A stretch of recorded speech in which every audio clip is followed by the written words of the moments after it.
మీ అందరికీ వందనాలండి. ఈరోజు వాక్య సారాంశం ఏంటంటే, దేవుడు మనకు ఎన్నో వాగ్దానాలను ఆయన మనకు దయచేశారు.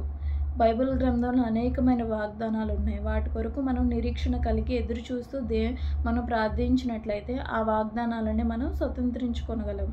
గత కాలమున మనం నిన్నటి దినమున కొన్ని వాగ్దానాల గురించి నేను చెప్పాను. అలాగే ఈరోజు కూడా దేవుడు మనకి ఏ వాగ్దానాలు చేశాడో ఇప్పుడు తెలుసుకుందాము. యాకోబు పత్రిక 1వ అధ్యాయం 12వ వచనం. శోధన సహించువాడు ధన్యుడు, అతడు శోధనకు నిలిచిన వాడై ప్రభు తన్ను ప్రేమించు వారికి వాగ్దానము చేసిన జీవకిరీటము పొందును. జీవకిరీటము అంటే దేవుడు నీవు నేను విశ్వాసంలో కష్టాలను సహించినప్పుడు దేవుడిచ్చే బహుమతి ఈ జీవకిరీటము. జీవకిరీటము నువ్వు నేను పొందుకోవాలంటే ఏం చేయాలి? శోధన సహించాలి. శోధనలో మనం ఎప్పుడు పడతాము? మన ఆత్మ బలహీనమైనప్పుడు. మన ఆత్మ ఎప్పుడు బలహీనమవుతుంది? ప్రార్థనలో మనము నిర్లక్ష్యం చేసినప్పుడు మన ఆత్మ బలహీనమవుతుంది. అప్పుడు మనం శోధనలో పడతాము. అయితే అట్టి శోధనను మనం జయించాలి. ప్రార్థన ద్వారానే శోధనను మనం జయించాలి. సాతాన్ని జయించాలంటే మనకు ఒకటే ఆయుధం, అది ప్రార్థన. ఆ ప్రార్థన చేసినప్పుడు మనం ఆ శోధనను జయించగలము. శోధనను సహించేవాడు ధన్యుడని వాక్యం సెలవిస్తుంది. సహించేవారముగా మనం ఉండాలి. 10 దినములు శ్రమ కలిగినను జీవితాంతం నమ్మకముగా ఉండాలి. మరణం వరకు మనం నమ్మకముగా ఉండాలి. దేవుణ్ణి సేవిస్తూ ఉండాలి. శోధన నుంచి తప్పించేవాడు కూడా ఆయనే. శోధన నుంచి మనం ఈ లోకంలో పొందుకున్న శ్రమలకి దేవుడు మన పరలోక రాజ్యంలో జీవకిరీటాన్ని, మంచి బహుమతిని మనకు ఇస్తాడు. అదే ఇక్కడ మనకు దేవుడు వాగ్దానం చేస్తున్నాడు. జీవకిరీటాన్ని మనకు ఇస్తానంటున్నాడు.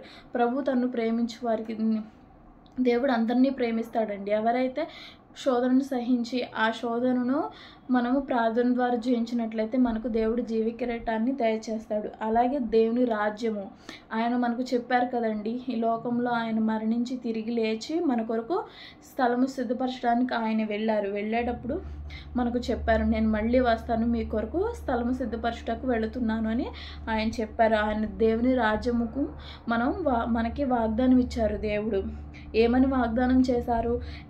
యాకోబు గ్రంథము 2వ అధ్యాయం 5వ వచనం. నా ప్రియ సహోదరులారా ఆలకించుడి, ఈ లోక విషయంలో దరిద్రులైన వారిని విశ్వాసమందు భాగ్యవంతులుగాను తన్ను ప్రేమించే వారికి తాను వాగ్దానం చేసిన రాజ్యమునకు వారసులుగాను ఉండుటకు దేవుడు ఏర్పరచుకొనలేదా? తన్ను ప్రేమించు వారికి దేవుణ్ణి ఎవరైతే ప్రేమిస్తారో, ఏది ఈ లోకంలో దేవుని కంటే మనకు ఏది ఎక్కువ కాదండి. ఏది మనం దేని మీద ఎక్కువ ప్రేమను పెంచుకోకూడదు. దేవుని కంటే ఏది మనకు ఎక్కువగా కాకూడదు.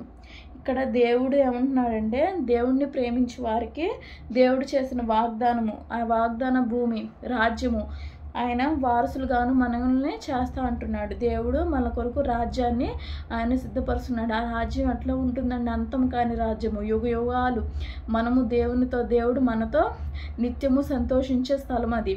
ఆ రాజ్యాన్ని నీకు నాకు ఇస్తానని దేవుడు వాగ్దానం చేస్తున్నాడు. ఈ వాగ్దానం కొరకై నేను నిరీక్షణ చెందాలి. అలాగే 2వ పేతురు గ్రంథము 3వ అధ్యాయం 13వ వచనం. అయినను మనం ఆయన వాగ్దానమును బట్టి కొత్త ఆకాశము కొరకు క్రొత్త భూమి కొరకును కనిపెట్టుచున్నాము, వాటి యందు నీతి నివసించును. ఆయన వాగ్దానం చేశాడు. కొత్త భూమి, కొత్త ఆకాశము. ఇప్పుడు పంచభూతాలు ఇవన్నీ లయమైపోతాయి. వేండ్రమై అవి లయమైపోతాయి. క్షణంలో అవి లయమైపోతాయి. దేవుడు ఎప్పుడు వస్తాడో మనకు తెలీదు. దొంగ ఎప్పుడు వస్తాడో మనకు తెలిస్తే మనం కాపలా ఉంటాము. దొంగ ఏ రీతిగా అయితే వస్తాడో దేవుడు కూడా అదే రీతిగా ఈ లోకానికి వస్తారు. 2వ రాకడ. ఆ రాకడకే మనం సిద్ధపడి ఉన్నట్లయితే దేవుడు మన కొరకు సిద్ధపరిచిన కొత్త భూమి, కొత్త ఆకాశము, సంతోషము, సమాధానము, అక్కడ ఏమీ డబ్బు కూర్చుకునే అవసరం లేదు, చెమట పట్టదు, అక్కడ ఏమీ ఉండదు. దేవుడు ఎల్లప్పుడూ సంతోషంతో మనతో దేవుడు జీవిస్తూ ఉంటారు. అలాంటి కొత్త ఆకాశం, కొత్త భూమిని దేవుడు మన కొరకు సిద్ధపరచడానికి వెళ్ళాడు. అదే వాగ్దానాన్ని మనకిచ్చారు. ఈ వాగ్దానాలన్నీ మనం స్వతంత్రించుకోవాలంటే నీవు నేను ఏం చేయాలి? ఈ లోకంలో ఉన్నంత కాలము ఆయన రక్షణను అంగీకరించి, ఆయనని సొంత రక్షకుడుగా అంగీకరించి, దేవుని యందు భయభక్తులు కలిగి విశ్వాస జీవితంలో మనం ముందుకు సాగినట్లయితే దేవుడు వాగ్దానం చేసినవి మనకు దయచేస్తాడు. ఈ చిన్న వాక్యం దేవుడు మీ హృదయంలో ఫలింపజేయునుగాక. ఆమేన్.